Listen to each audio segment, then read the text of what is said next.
Welcome to I news. Hyderabad biryani అంటే ప్రపంచ వ్యాప్తంగా క్రేజ్. కానీ అదే బిర్యానీ అడ్డాగా ఇప్పుడు దేశంలోనే అతిపెద్ద ట్యాక్స్ స్కామ్ బయటపడింది. ఏకంగా 70,000 కోట్ల మేర ప్రభుత్వ ఖజానాకు గండి కొట్టిన హోటల్ నిర్వాహకుల గుట్టును ఐటీ అధికారులు రట్టు చేశారు. సాఫ్ట్వేర్ ను వాడుకొని బిల్లులను ఎలా మాయం చేశారు? ఐటీ శాఖ ఈ మిస్టరీని ఎలా ఛేదించింది?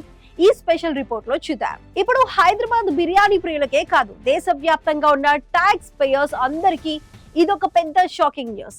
మీరు హోటల్లో కూర్చొని ప్లేట్ బిర్యానీ తిని బిల్లు కడుతుంటే ఆ బిల్లును మీ కళ్ళ ముందే మాయం చేసే ఒక భారీ బిర్యానీ ట్యాక్స్ స్కామ్ ను ఇన్కమ్ ట్యాక్స్ అధికారులు బట్టబయలు చేశారు. హైదరాబాద్ లోని కొన్ని హోటల్స్ లో మొదలైన చిన్న డౌట్ ఇప్పుడు దేశవ్యాప్తంగా 70,000 కోట్ల కుంభకోణంగా తేలింది. అసలు ఈ స్కామ్ ఎలా జరిగిందంటే, ఇదంతా ఒక హైటెక్ ప్లాన్. ఐటీ అధికారులు చరిత్రలో మొదటిసారిగా artificial intelligence, big data analytics ను రంగంలోకి దించారు.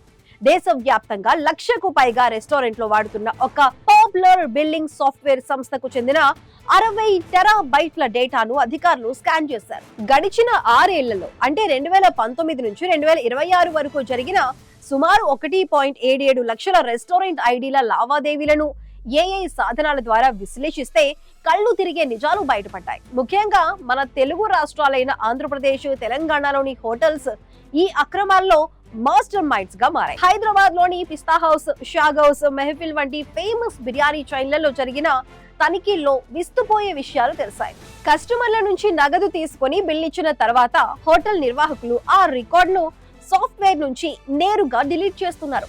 ఒక్క తెలంగాణలోనే సుమారు 1,500 కోట్ల విలువైన బిల్లులను సిస్టమ్ నుంచి పూర్తిగా తొలగించారు. హోటల్ నిర్వాహకులు ఎంతకు తెగించారంటే, కొన్ని చోట్ల 2,784గా ఉన్న బిల్లును కేవలం 27గా మార్చేశారు. మరికొన్ని చోట్ల రోజుల తరబడి, నెలల తరబడి జరిగిన అమ్మకాలను బల్క్ డిలీట్ ఆప్షన్ తో మాయం చేశారు. సగటున ప్రతి హోటల్ తమ వాస్తవ ఆదాయాన్ని 27% వరకు తగ్గించి చూపిస్తూ ప్రభుత్వానికి పన్ను ఎగ్గొడుతున్నాయి. ఇలా దేశవ్యాప్తంగా లెక్కల్లో చూపని టర్నోవర్ ఏకంగా 70,000 కోట్లకు చేరుకుంది.